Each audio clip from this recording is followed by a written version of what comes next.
और पिछले एपिसोड में आपने देखा कि चाचा ग्रेवयार्ड गया होता है मुर्दों पे नजर रखने। तभी वो उस शैतान को देखता है जिसे उसने 800 साल पहले मार दिया था, और वो उसका पीछा करते हुए ऑब्जर्वेटरी पहुंच जाता है। तभी उसे पता चलता है कि ऑब्जर्वेटरी की रानी ही वो चुड़ैल है जिसने चाचा को श्राप दिया था। फिर वो ये बात आडम और हिप्पोप को बताते हैं और वो लोग ऑब्जर्वेटरी जाते हैं और उस रानी की सेना को कब्जे कर लेते हैं। अब आगे हुए। तेरे सारे राक्षस मर चुके हैं जादूगरनी, अब तेरी बारी है। मुझे मत मारना, वरना वो आजाद हो जाएगा और किसी को नहीं छोड़ेगा महाराज आडम। कितना भी झूठ बोल ले चुड़ैल, आज तेरा मरना तय है। शिकारी, मैं झूठ नहीं बोल रही हूँ, मैं ज़ॉम्बी समुराई की बात कर रही हूँ। उसे तो तू भी जानता है। उससे तेरा क्या नाता है चुड़ैल? तेरे मरने पे वो आजाद कैसे होगा? क्योंकि सालों पहले मैंने ही उसे कैद किया था। तुम्हें तो मालूम है, पहले के समय में दानव और इंसान साथ में जंग लड़ा करते थे। तब मैंने आलोक से शादी की थी, जो ऑब्जर्वेटरी का राजा था, और उसका सेनापति ज़ॉम्बी समुराई था।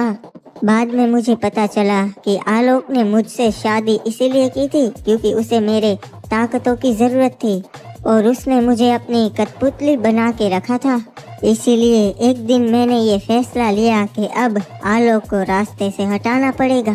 तो मैंने अपना भेष बदल के एक चाल चली। ये रहे उसके वफादार सैनिक, अब इन्हें मौत की नींद सुला देती हूँ।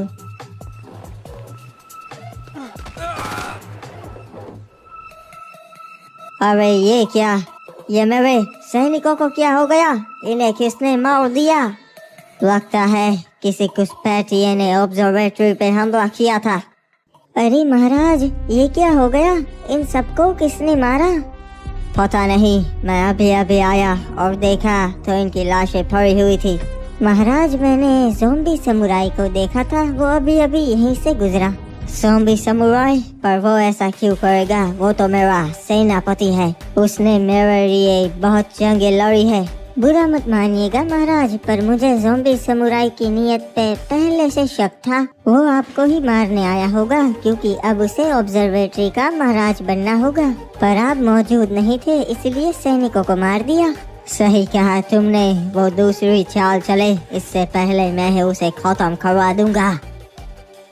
सैनिकों, तैयार हो जाओ, अभी हमें एक गद्दार को खत्म करना है।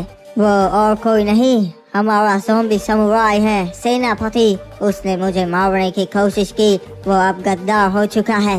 वैसे भी वो है तो एक दानव, अब हम उस पे भरोसा नहीं कर सकते।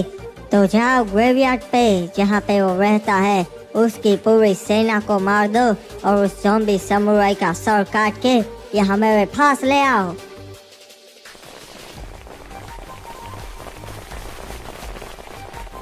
चलो, अब इन कमीने दानवों को खत्म कर देते हैं।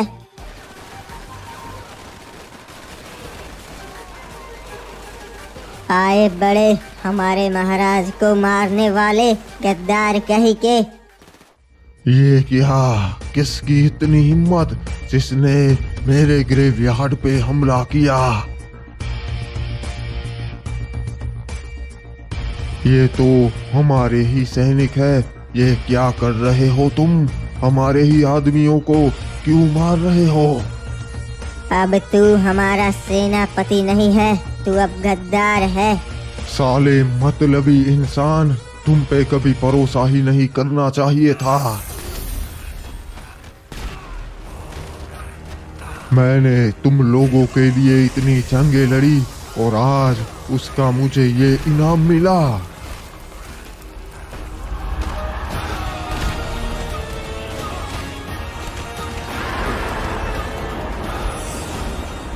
बहुत गलत किया, मेरी पूरी सेना मार दी।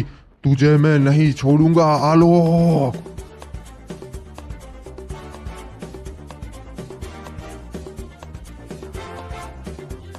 अरे ज़ॉम्बी समुराई, तुम्हारे साथ तो बहुत गलत हुआ। पता नहीं उसने ऐसा मेरे साथ क्यों किया, मैं तो उसका सेनापति था। वो ऐसा ही करता है, उसने तुम्हारा इस्तेमाल किया। सही कहा, मैं ही बेवकूफ था जो मैंने उस इंसान का साथ दिया। पर अब तुम्हें तुम्हारा बदला ले लेना चाहिए। पर कैसे लूं? मेरे पास मेरी सेना नहीं, रात को आके सबको मार दिया। मैं हूँ ना, मैं तुम्हारी मदद करूँगी। मैं तुम्हारे सारे सैनिकों को वापस जिंदा कर दूंगी और तुम्हें भी बहुत ताकतवर बना दूंगी। पर आप मेरे लिए ऐसा क्यों करेंगी? क्योंकि तुम हम में से एक हो और आलोक एक इंसान। वो एक राजा होने के काबिल नहीं है, उसे अब मरना होगा।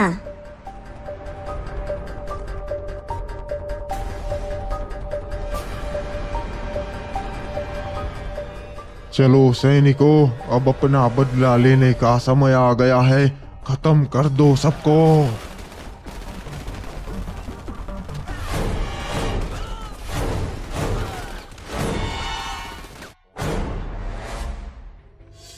तुझे क्या लगा था आलोक, इंसान कही के तू मुझे मरवा देगा, और वो भी इतनी आसानी से? नहीं, मुझे मत मारना। मैं तुझे फिर से सेनापति बना दूंगा। अब मैं तेरी चाल में फिर से नहीं फंसूंगा।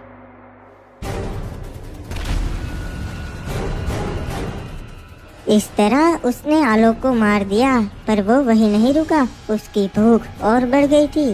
वो ऑब्जर्वेटरी ही नहीं बल्कि पूरे बरमूडा का राजा बनना चाहता था। इसीलिए मैंने उसे और उसकी सेना को अपनी शक्तियों से ग्रेवयार्ड पे कैद कर दिया। वो सालों से वहाँ पर कैद है। वो कुछ भी कर ले, वो ग्रेवयार्ड से नहीं निकल सकता जब तक मैं जिंदा हूँ। इस तरीके से मैं बन गई ऑब्जर्वेटरी की रानी। इसलिए अगर महाराज आडम आपने मुझे मार दिया तो वो आज़ाद हो जाएगा और सारे इंसानों को मार के बरमूडा पे राज करेगा। अगर ये बात सच है तब तो ज़ॉम्बी समुराई सब खत्म कर देगा। पर मुझे इस पे भरोसा नहीं है, इसीलिए हम इसे जिंदा नहीं छोड़ सकते। नहीं बेटा आडम, फिलहाल इसे मारना सही नहीं होगा। अरे ये क्या हो रहा है?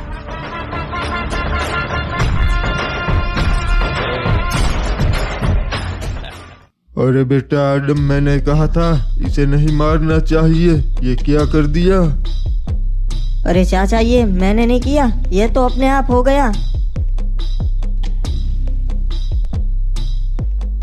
सालों से मुझे इसी पल का तो इंतजार था।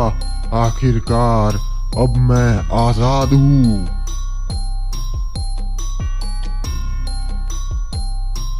चलो सब लोग, अब हम आजाद हैं।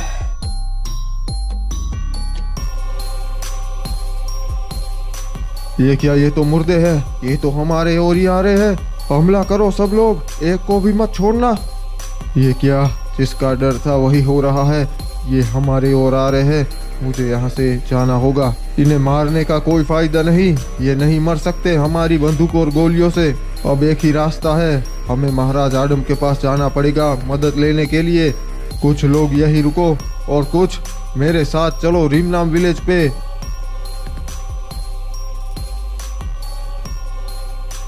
आडम, यहाँ पे क्या कर रहे हो तुम? बाहर रहना सुरक्षित नहीं। चलो महल में चलते हैं। चाचा, मुझे पता नहीं चल रहा मैंने इतनी बड़ी गलती कैसे कर दी। मेरी वजह से आज पूरे बरमूडा के लोग खतरे में हैं। बेटा, इसमें तुम्हारी कोई गलती नहीं। तुमसे ये काम ड्रैको एके ने करवाया है। उस गन ने तुम्हें चुना है और वो गन इतनी ताकतवर है कि वो तुम पे हावी हो गई। अब तुम्हें उस गन को काबू में करना होगा। सीखना पड़ेगा बेटा आडम। पर चाचा, मेरी एक गलती की वजह से शायद आगे कोई इंसान ही ना बचे। जो हो गया सो हो गया आडम, हम उसे बदल नहीं सकते।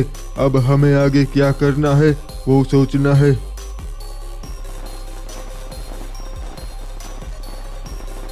मार दो सारे इंसानों को।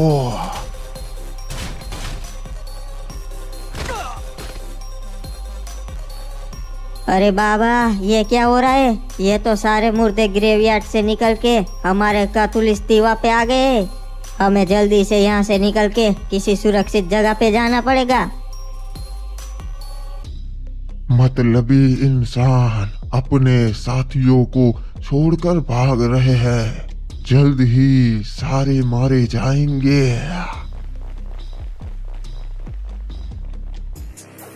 हमें जल्दी से अपने सरदार रेड क्रिमिनल के पास पहुंचना पड़ेगा।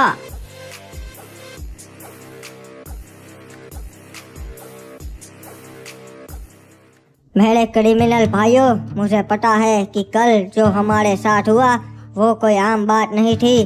मुर्दे हमारे कबीले तक पहुंच गए हैं, पर चिंता मत कीजिए, महाराज आदम और दूसरे राज्य हमारे साथ है। हम सब मिलके इस समस्या का कोई ना कोई हल ढूंढ लेंगे। अरे इतने सारे लोग यहाँ पे, क्या बात है? क्या हुआ है चाचा यहाँ पे? मुझे बताइए। जिसका डर था वही हुआ महाराज। मुर्दे अब आजाद हो चुके हैं। वो हमारे कबीले तक पहुँच गए और वहाँ मेरे बहुत सारे क्रिमिनल्स भाइयों को मार दिया। मैंने आपको बताया था महाराज कि मुर्दे आ रहे हैं, पर आपने मेरी बात नहीं मानी। शिपयार्ड पे भी कुछ मुर्दे घुस गए हैं, इसलिए मैं भी आपके पास आया हूँ मदद मांगने। अगर वो क्रिमिनल्स के कबीले और आपके शिपयार्ड पे पहुंच गए हैं तो धीरे धीरे आगे भी बढ़ेंगे। ये तो बहुत बुरा हुआ। बेटा, बहुत बड़ी मुसीबत आई है। हम इंसान उनसे नहीं जीत पाएंगे। वो मुर्दे हैं, वो नहीं मर सकते। कुछ करना होगा इससे पहले कि देर हो जाए। मुझे पता है चाचा, हम मुसीबत में हैं और हमें कुछ करना होगा वरना देर हो जाएगी। हम अकेले उनका सामना तो कभी नहीं कर पाएंगे। हमें दूसरे राज्यों की भी मदद मांगनी पड़ेगी और अगर कुछ नहीं किया फिर वो धीरे धीरे पूरे बरमुडा में फैल जाएंगे। पर महाराज आदम, बरमूडा में सारे राज्यों की आपस में अनबन है, एक दूसरे को मारना चाहते हैं। साथ मिलके लड़ेंगे कैसे? वो हमारी मदद कैसे करेंगे? हाँ महाराज, कप्तान की बात भी सही है। सारे राज्य आपस में सिर्फ जंग ही कर रहे हैं। मुझे नहीं लगता कि कोई हमारा साथ देगा और साथ में इनसे जंग करेगा। वो बाद की बात है क्रिमिनल, पर पहले हमें सबको बताना होगा कि हमारे ऊपर सबसे बड़ा खतरा आ रहा है। मैं चाहता हूँ कि बरमुडा के सारे राजा और कबीले के मुखियाओं की एक बैठक बुलाई जाए और उस बैठक में तय होगा कि हमें आगे करना क्या है। ये अच्छा फैसला लिया आपने महाराज आदम। चाचा, हमारे सैनिक भेजो और पूरे बरमुडा के सारे राज्यों में खबर भिजवा दो कि बैठक होने वाली है। जी महाराज, जैसा आप कहे मैं सारे राज्यों में संदेश भिजवा देता हूँ।